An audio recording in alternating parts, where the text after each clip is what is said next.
TFL, that's in Clayoquot Sound, that's TFL 54, so that we can merge the two data sets. Until very recently, both 54 and 57 had different management teams working on them. They were owned slightly differently.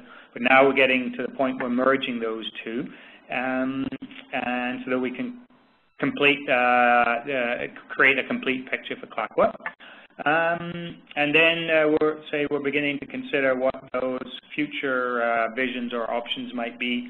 And we think that coming up with carbon curves for those different scenarios, we're probably looking at a 6 to 9 month time period. So in that time, we'll be modeling timber outputs and carbon outputs.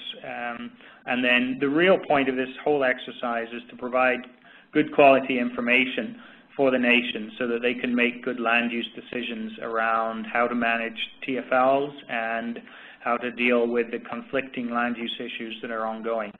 And it certainly, initially, it looks like carbon is going to be a very useful tool to help in that process. So on that note, that's me finished.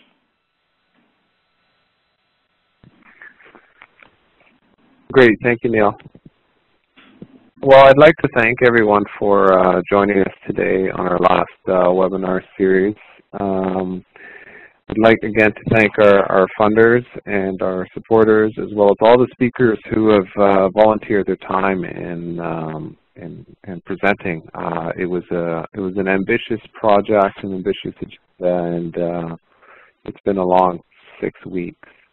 All the presentations will be available online at the carrierscanning.ca. The sessions have been recorded and actually posted on YouTube.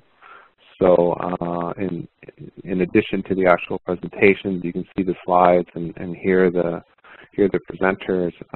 The PowerPoint presentations are also available as PDFs on right now the carrierscanning.ca website.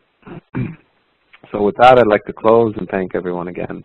And if you should keep an eye out in the next coming weeks for more of a final report regarding the webinar series. There were a few questions that were asked earlier in some of the webinars that we'll look at having answered in more complete detail. So thanks again to everyone, and have a good day.